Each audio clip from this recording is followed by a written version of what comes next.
Peygamberimiz sallallahu aleyhi ve sellem özünün kutlu hadisinde bunday deydi. Kale Resulullah sallallahu aleyhi ve sellem El-imanu bid'un ve seb'une ev biz'un ve sittune şu'beten فأفضلها قول لا إله إلا الله وأدناها إماتة الأذى عن الطريق والحياء شعبة من الإيمان متفق عليه. Hazreti Abu Hurayra radhiyallahu anhu Peygamberimiz sallallahu aleyhi ve sellem'den oşul iman turalı hadis ayıp жатады. Peygamberimiz sallallahu aleyhi ve sellem imandı Смен бізге эмне деп түшүндүргөн? Ыйманы бар кишкен, ыйман келтириш керек деп көп айтабыз. Ыйман келтирген адам мусулман болот деп. Же болбосо ла илаха иллаллах Мухаммад расулуллах келмесин айткан адам мусулман болот дейбиз. Жана акыркы сөзү дагы ла илаха иллаллах Мухаммад расулуллах боло турган болсо, ал киши сөзсүз түрдө бейишке кирет деп ошентип айтабыз. Эми ошол калиманын мааниси, маңызы эмнени түшүндүрөт?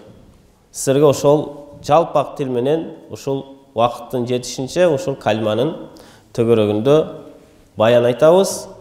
Ошол калимадан максат эмне? Ошону так түшүнүп алсак жакшы болот. Бир имам ошол мечиттерди кыдырып, баян айтып, сабак айтып, жүрүп, анан бир мечитке келет экен. Bir ayıldı meşitine kelse bir iki avuşkadan başka hiç kim yok eken. Anan janağı imam ушундай минбарга чыгат экен дагын эми жамаат аз болсо дагын ушул эки чал ушул эки авушкага да бир аз болсо дагын баян айтып, маселе айтып, өзүмдүн милдетимди аткарайын деп баян айтат экен. Ушунчалык баянды айтат экен, айтып жатканда жанагы эки авушкан бирөөсү уктап калат экен. Уктап калат экен, экинчиси караса ушунчалык шолоктоп ыйлап жатыптыр. Анан жанагы имам баянын айтып, анан аягында токтоп, жанагы ыйлап жаткан авушкага келип сурайт экен. Ой ата, сизге эмне болду мынча ыйлап деп. Эми ойлогон да, мен баяным ушунчалык кызыктуу болуп, көз жашын актырдым го деп. Ойлоп ушундай ниетте иши кылып сураганда жанагы авушка айткан экен: "Балам, сен ушунчалык берилип баян кылып жаттың, бирок ошол баяныңды мен түшүнө албай, эч түшүнбөй коюп, ошонун айынан эмне үчүн мен түшүнбөй жатамын деп ыйлап жаттым" деген экен. Муну айтканымдын себеби кээде биз дагы ушул дин тууралуу, диндеги өкүмдөр тууралуу бирдемкелерди айтабыз, бирок карапайым калк түшүнбөсө ал да бекер болот. Ошондуктан мен силерге дагы ушул ла илаха иллаллах Мухаммад расул келмесини мындай жалпак тил менен, илмий эмес, жалпак карапайым калктын тилинде түшүндүрүүгө аракет кылабыз. Иншалла ушуну жакшы билип алсак, амал кылсак жакшы болот. Бул калиманын негизги мааниси ла илаха иллаллах Мухаммад расул дегендин мааниси бир Алладан башка Алла жок, жана Мухаммад саллаллаху алейхи ва саллям анын элчиси деген кыска мааниси ушул. Бирок мунун ичинде канчалаган ой пикир, канчалаган максат камтылып жатат. Ошондуктан пайгамбарыбыз саллаллаху алейхи ва саллям дагы ошол Hazreti Abu Hurayra разияллаху анху риваят кылган хадисте эмне дейт? Ыйман 70 бир канча бөлүктөн, же болбосо 60 бир канча бөлүктөн турат дейт. Пайгамбарыбыз саллаллаху алейхи ва саллям ушул экөөнүн бирөөсүн айтты дейт Hazreti Abu Hurayra разияллаху анху. 70 бир канча бөлүктөн, же 60 канча бир бөлүктөн. Бул Hazreti Abu Hurayra бул нерсени унуттум деп жатат да. Пайгамбарыбыз 70 же канча, же 60 канча деп шектенип айтпайт. Пайгамбарыбыз вахиден айткандан кийин ал толук экөөнүн бирөөсүн айткан.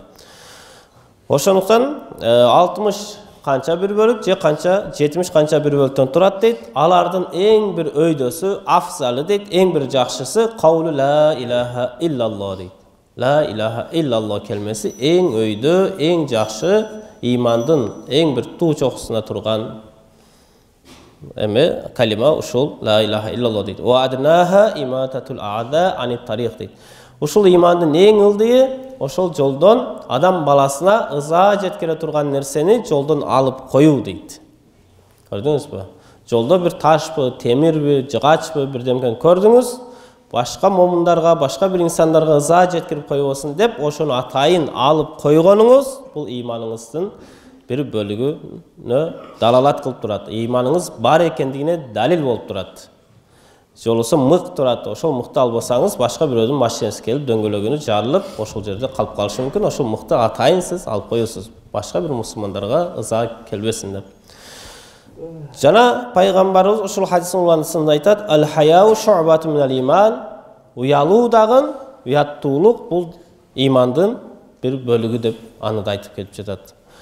Башкача айтканда, бул жерде пайгамбарыбыз саллаллаху алейхи ва саллям бул хадистин шархында кээ бир уламалар айтат, имандын эки түрүнө пайгамбарыбыз айтып кетип жатат. Бирөөсү мындай, дене мүчөбүз менен аткара турган амалдар дагы, мисалы ошол жолдон ташты алып коюу, колубуз менен бир там салып, бирөөгө садака берип, мечит салып, ошого окшогон амалдар кылганыбыз дагы бул имандан дейт. Жана ошол жүрөктөгү болгон, ички дүйнөбүздөгү болгон кыслаттар, амалдардан бул да имандан дейт. Бирөөсү хая, уяттуулук. Жана аксакал аталарыбыз мурда уят болот балам. Кой андай кылба деп, ошентип тыйып келген мисалы жаш жигиттерди. Ошол же болбосо сабырдуулук, кичпейилдүүлүк, кечиримдүүлүк, булардын бүт баары ички дүйнөдөгү адамдын амал болуп эсептелет да, бул дагы имандын bir бөлүгү экендигин билдирип турат. Иманды толуктап тура турган нерселер. Же болбосо пайгамбарыбыз саллаллаху алейхи ва саллям дагы башка бир хадисинде эмне дейт? Ас-сабру нисфул иман. Сабырдуулук бул имандын жарымы дейт. Көрдүңүзбү? Сабырдуу инсан имандын жарымын алган болот экен. Сабырдуулук жөнүндө Кур'ан-ы Каримде дагы Пайгамбарыбыз саллаллаху алейхи ва саллям хадисинде дагы өтө көп айтылат. Өтө көп айтылат. Пайгамбарыбыз ушул Аср сүрөсүндө дагы ушул вал аср деп аср намазына же болбосо аср убактысына касам ичип, ушул сабырдуулукка үгүттөгөн инсандарды ошол жерде жанагы ийгиликке жеткен, бейишке бара турган, туура жолдогу инсандар деп ошол жерде сыпаттап өтөт. Же болбосо башка бир хадис аятта айтат: "Иннама юаффас сабируна ажрахум бигайри хисаб" дейт. Албетте сабырдуу инсандар өзүнүн соогуну толугу менен эсеби жок алышат дейт. Көрдүңүзбү? Ошондуктан бул иман дегенде биз жанагы калиманы эле айтып коюп, тил менен айтып койсок, мусулман болдук. Болду, мен бейишке кире турган ачкычты таап койдум деп ээн эркин жүрүп, шайтанга азгырылып калбашыбыз керек. Бул жөнүндө дагы Алла Таала өзүнүн Кур'ан-ы Карим китебинде Худжурат сүрөсүнүн 14-аятында мындай дейт: "Тил менен айтып, жүрөк тасыктабаса, кол бутубуз менен ошого амал кылбасак, мындай инсандарды Алла Таала эмне дейт? Астайзбилла қалатил а'рабу аманна." Жана пайгамбарыбыз саллаллаху алейхи ва салламга ушул бул аят ошол Бани Асад кабиласына, уруусуна түшкөн дейт. Алар ушул Мадинага жакыныраак бир тоодо жашаган арабтар болгон. Ошол арабтар пайгамбарыбыз саллаллаху алейхи ва салламга келип айтышат: "Қалатил а'рабу аманна." Биз сага иман келтирдик, Аллага жана сага иман келтирдик деп айтканда, Алла Таала пайгамбарыбызга эмне дейт?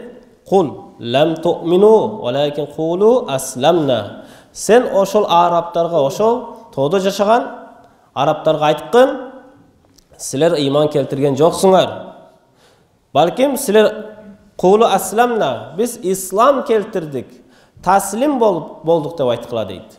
Иман келтирдик деп айтпастан, биз таслим болдук, же болбосо исламга келдик деп айткыла дейт. Иман менен исламдын айырмасын айтып жатат. "Валамма ядхулул иману фи кулубикум." Иман силердин жүрөгүңөргө кирген жок дейт. Имандын орду бул жүрөктө экен. Тил менен ла илаха иллаллах Мухаммаdur Расулуллах деп айтып коюп, ошону жүрөк менен тасыктап, амал кылып, ошондой кылбасак, бул аят менен бизге дагы ушул нерсени айтат. жүрөгүңө ыйман кирген жок дейт. Сен тилиң менен айтып жатасың дейт. Ошол арабтарга, ошол Мадинага жакын жашаган Бани Асад уруусуна түшкөн аят мен бизге дагы эмне дейт? Ошол нерсени бул дүйнөдө айтып болсо, эртең күнү кыяматта айта алат бул нерсе. Сен ошонча калиманы айттың, бирок сен ыйман келтирмедиң, ыйман эмес, сен ислам келтирдиң деген нерсе айтылат. Эми ушул аяттын астында чоң-чоң имам Малуси, имам Мужахид жана башка чоң-чоң муфассирлер tafsirinde ne deyt? Al-imanu huwa tasdiqul qalbi wal iz'anun nafsi wal amalu bima yahtasihi hadal iman. İman degen bu жүрөк менен tasdiqtoo deyt. Жүрөк менен ошол нерсени ачык, айкын, толук илим менен, толук якын менен, толук ишеним менен Алла Таала жалгыз, периштелер бар, кыямат күнү бар, сурак болот. Пайгамбарыбыз саллаллаху алейхи ва саллям хак, Кур'ан-ы Карим Алла тараптан түшкөн китеп деп, ошонун бүт баарын толук тасдиктоо жана ошол тасдыктаган нерсеңиздин негизинде амал дагы аткаруу дейт. Al-İslam. İslam деген эмне? Бимана al-istислам wal inqiyadu zahiri bil jawarih. İslam деген жанагы моюнсунуу, таслим болуу. Сиз мисалы өзүңүздүн душманыңыз болсо, же болбосо башка бирөөнү жактырбасаңыз, өзүңүздүн жетекчиңиз болгон болсо, ошол жерде сиз эмне кыласыз? Таслим болосуз өзүңүздүн үстүңүздөгү жетекчиңизге. Бирок аны сиз жүрөгүңүз менен кабылдаган жоксуз, мисалы. Болгон эле ал ошол жумушта иштейсиз, ал сизге жетекчи болуп, директор болушу мүмкүн, ошол ишкананын же башка бир окуу жайдын бирдемкенин. Сиз ага жөн эле сырткы дене мүчөңүз менен таслим болуп баш ийесиз. Ошол кыл деген ишти кылып коесуз. Бирок жүрөк менен сиз ага ыйман келтирген жоксуз. Жүрөк менен аны тастаган жоксуз. Ушул жумушка ылайыктуу деп билбейсиз аны. Куду ушундай жанагы арабтар дагы келип пайгамбарыбыз саллаллаху алейхи ва салламга ушинтип таслим болуп, жана дене мүчөлөрү менен, сырткы келбети менен моюн сунушту дейт. Ошон үчүн Алла Таала силер таслим болдуңар, силер ислам келтирдиңер, силер ыйман келтирген жоксуңар деп Алла Таала Кур'ан-ы Каримде аларга ушундай дейт. Куллахум лам ту'мину. Сен аларга айткың дейт, силер ыйман келтирген жоксуңар. Ай лам тусаддиqu tasdiqan sahihan an i'tiqadi qalbin wa khulus niyatin. Сен аларга айткын, силер сахих, туура, так тастаган жоксуңар. Ыймандын шарттары бар.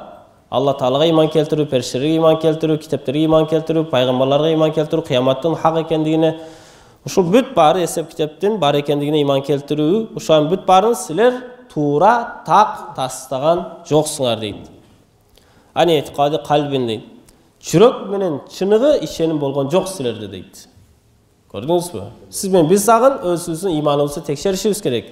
Эртең күнү кыяматка барганда анан сен ыйман келтирген жоксуң, сен балким эмне? Ушул дене мүчөң менен гана жыгылып туруп, ажыл карып, умрага барып, ушинтип жүрдүң деп сиз менен бизге эртең кыяматта Махшар майданда айтуудан мурда сиз менен биз дагы жүрөгүмө ыйман кирдиби, же болбосо исламга эле баш ийип турамбы деген суроону коюшубуз керек. Азыр чындап ыйман кирген эмес, ал жөнүндө дагы иншалла айтабыз. Валакин кулу асламна, силер ислам келтирдик деп айткыла деген мааниси тафсиринде айтат. Валакин кулу натакна би калиматил ислам. Силер эмне? Би калиматил ислам, ислам калимасы менен сүйлөдүңөр дейт. Ла илаха иллаллах Мухаммад Расулуллах деп жөн эле исламдын бир калимасын силер тилиңер менен айттыңар дейт. Анын мааниси, анын талап кылган нерсеси, ошол калиманын талап кылган нерсеси жүрөккө орногон жок дейт. Жүрөктө башка нерсе болуп жатат дейт. Сырткы келбетиңде жыгылып туруп намаз окуп, келип сага ыйман келтирдик деп тилиң менен айтып жатасың дейт. Бирок жүрөгүң азыр тастап бере элек дейт. Толук ишеним жок дейт жүрөктө. Ошондуктан Алла Таала бул ошол Бани Асад уруусуна ушул аятта ушуларды айтып жатат. Мен бизге дагы бул аят үлгү жана сабак болуш керек.